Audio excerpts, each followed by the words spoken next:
Okay, let's unpack this one. We're talking about something kind of paradoxical today, right? Definitely. You've got this plant, its seeds are, well, naturally pretty poisonous. Yeah. Seriously toxic stuff. Right. Deadly. But then somehow, after processing, this like incredibly thick ancient oil gets hailed as this amazing cure-all.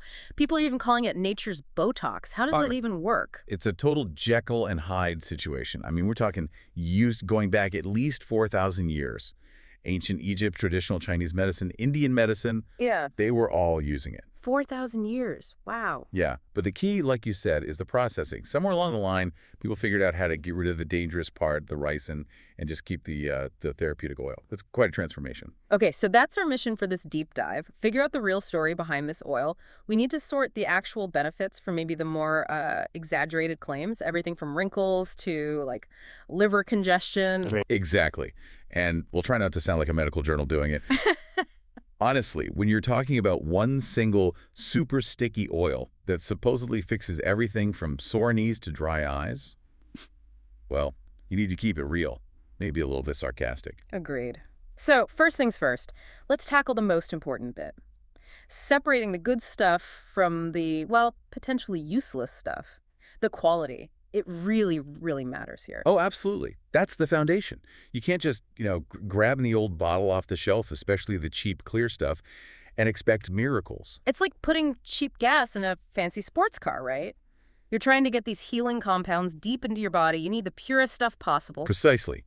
Because if you get the commercial non-organic kind, you might actually be getting traces of hexane. Hexane. That's from petroleum, isn't it? Yeah, it's a solvent they sometimes use for extraction. And you definitely don't want to be absorbing petrochemicals when you're aiming for health benefits. Okay, so what are we looking for then? What are the non-negotiables? All right, checklist time. It has to be hexane-free. That's number one. Then, cold-pressed, organic, and ideally it should come in a dark glass bottle Dark bottle. Why is that? to protect it from light. Light can make it go rancid or just degrade the quality over time. So yeah, get the good stuff or honestly don't even bother. Okay, good stuff acquired. Now, why does it actually work? What's the magic ingredient here beyond just being, a thick oil? It really boils down to one specific fatty acid, ricinoleic acid. Ricinoleic acid. Okay. And what's really interesting about it isn't just, it's rare, I basically don't find it in any other plants. It's chemical structure. It's got a lot of triglycerides, but an unusually low molecular weight. Low molecular weight. So it's small. What does that mean for, like, our skin? It means it doesn't just sit on the surface like a lot of oils do. Most oils hit that top layer, the epidermis, and stop. But ricinoleic acid, because of that structure, it can actually penetrate all three layers of the skin. All three. Epidermis, dermis, and hypodermis. Exactly. It gets way down deep. This allows its anti-inflammatory properties to reach the underlying tissues. It can even help dissolve certain small lumps or spots, things like that. That deep penetration is really the secret sauce. Okay, that makes sense why it could help with deeper issues, not just surface stuff. Right. Things like joint pain or that liver congestion you mentioned, surface oils just can't get there. Which leads us perfectly into the next big topic. The beauty side of things, the whole nature's Botox angle, and what we're calling the consistency crisis. Yes, the beauty claims. I mean, look, it is incredibly hydrating. That alone is going to plump up the skin, smooth out some fine lines, maybe help with spots. That part's pretty straightforward. But the big buzz seems to be around hair growth, right? Eyelashes, eyebrow. Yeah, that's a major one. The idea is you rub just a tiny bit, I mean, tiny, this stuff is thick onto your lash line or brows. Right, don't want to look like you fell face first into an oil drum. Exactly. But done consistently, people report thicker, longer lashes and brows. So basically, swapping your mascara for a nightly oil ritual. It's the natural approach to volume. If you have the patience for it. And that's the kicker. That's the consistency crisis we were talking about. Yeah. It's the biggest mistake people make with this stuff. Totally. We're all so used to instant results these days. People try it like once or twice. Yeah, they slap it on overnight, wake up, look in the mirror, and complain they don't look 10 years younger, like they expected a magic wand effect or something. If only. But the body just doesn't work that fast, especially with deep tissue changes. Healing takes time. So the actual effort required, it's maybe a bit annoying, but it's crucial. You gotta stick with it. You absolutely have to be consistent. We're talking maybe 3 times a week, minimum. And you need to give it at least 30 days, maybe even 6 weeks, before you start seeing those real lasting changes. Okay, so manage expectations. Consistency is key. Got it.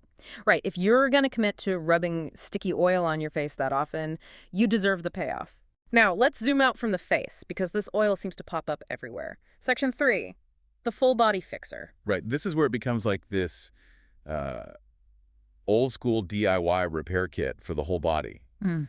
On the skin level, it's apparently pretty good for things like skin tags and warts. Oh, interesting. Does it work on its own for those? Well, the sources suggest it works better as part of a team, like combining the castor oil with a bit of iodine and maybe some garlic for things like warts. Okay. Needs backup dancers. Got it. But then things get weirder, like really unexpected uses. You mentioned dental health earlier. That seems wild. It does sound wild, yeah. But the claim is applying it locally in the mouth can help dissolve tartar buildup. Okay. What else? Even more surprising, maybe, is the claim about the immune system. Apparently, just applying it on the skin can boost immune function within about 2 hours. Wait, 2 hours from putting oil on your skin? Yeah. How? What's the thinking there? The idea seems to be related to the lymphatic system, which is right under the skin. Castor oil is thought to really ramp up lymphatic drainage and circulation. So it acts like a quick system flush, basically, helping your body mobilize its immune cells faster. Wow, okay. That's a big claim for an oil. And what about eyes? You mentioned eyes. Yeah, some people use a pure, sterile form directly in the eye for severe dry eye. Because it's so lubricating and anti-inflammatory. Obviously, you need to be incredibly careful with that. Use the right product. Definitely sounds like something to research carefully. Okay, so that leads us to maybe the most traditional method, the castor oil pack. The pack. Yes, this is the classic old-school way to use it for deeper internal stuff. It leverages that deep penetration of the ricinoleic acid we talked about. So how does it work? It's not just rubbing it on? No, you take a piece of cloth, usually flannel, cotton works too. You soak it in the castor oil. You can buy pre-made packs online now. Makes it easier. Okay. Then you place that saturated cloth directly on the skin over the area you want to target. Cover it with plastic, maybe put a hot water bottle on top to help absorption, and just leave it there for a while, usually an hour or so, like a targeted heavy-duty bandage. So you're really letting it soak in deep. What kinds of internal issues are people using these packs for? A big one is liver support. Placing the pack over the liver area is thought to help with congestion, clearing things out, improving bile flow, basically supporting detoxification. Makes sense, given the penetration. What else? It's also really common for reproductive and hormonal things.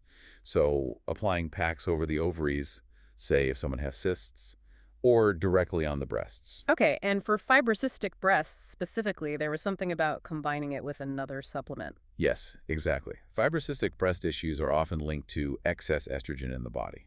So the recommendation is often to use the castor oil packs and supplement with iodine internally. Why iodine? Because iodine plays a role in helping the body metabolize and balance estrogen levels.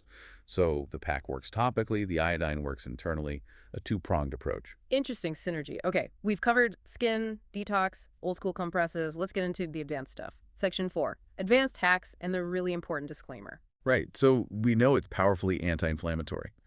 For just localized pain, sore, lower back, achy knees, hands, feet, even those tight shoulder muscles up in your traps. Yeah, everyone gets those. Right, you just rub the oil directly into that specific spot. Yeah.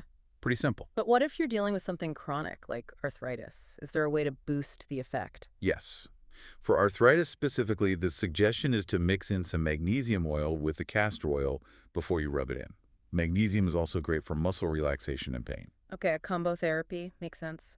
And you mentioned a deep penetration hack for faster results. Yeah.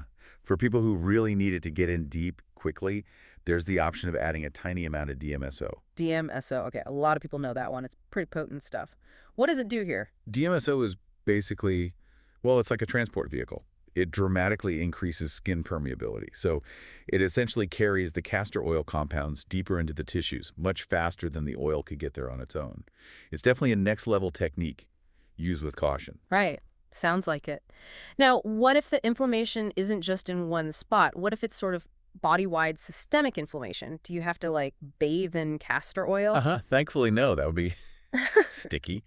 No, for systemic issues, the clever trick is to rub the oil into the soles of your feet. Your feet? Why there? The skin on your feet, especially the soles, is quite absorbent.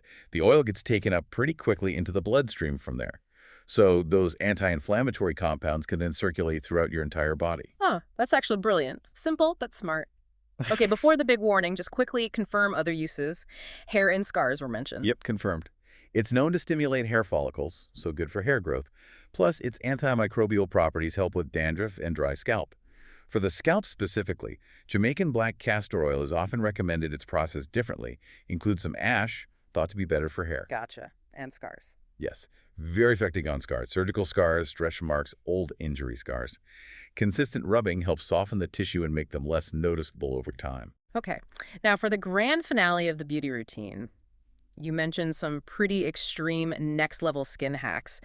These sound intense. They are a bit intense, yeah. Yeah. This is for the truly dedicated.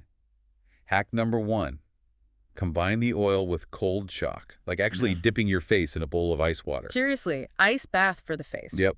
And then immediately after, applying the castor oil. The idea is a cold shock tightens everything up. Then the oil provides deep moisture and nutrients. Maximum impact stuff. Wow. Okay, and there was an internal component, too. Right. To really amplify the body's natural cleanup process, autophagy, where it gets rid of old, damaged cells, you combine the topical oil application with fasting, How long a fast? like a 48-hour or even a 72-hour fast. So while your body's in that deep cleaning mode internally, the oil is working from the outside to support skin renewal. It's a whole system approach. Very hardcore. Definitely hardcore. Okay, time to shift gears. This last point is crucial, absolutely non-negotiable, the serious warning. Yes, super important. Because castor oil can stimulate muscle contractions, including uterine contractions. Ingesting it is sometimes used to induce labor. Right. So the critical warning is, if you are pregnant, do not ingest castor oil unless it's actually time for delivery, and only under the guidance of a qualified healthcare practitioner. It can cause premature contractions. This isn't something to experiment with, especially in the later stages of pregnancy. Absolutely essential point. Okay, so what a journey, huh?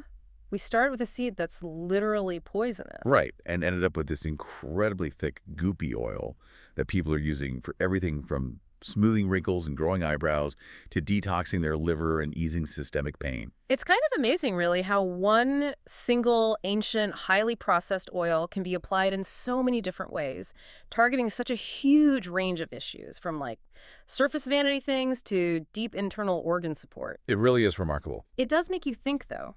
If this substance, starting as a poison, needed all this specific processing and kind of ancient know-how to become this powerful remedy, what else might be out there? You know, other natural things sitting on shelves, maybe even things we already use, that could be way more effective if we just understood the right way, the safest way to process or deliver them.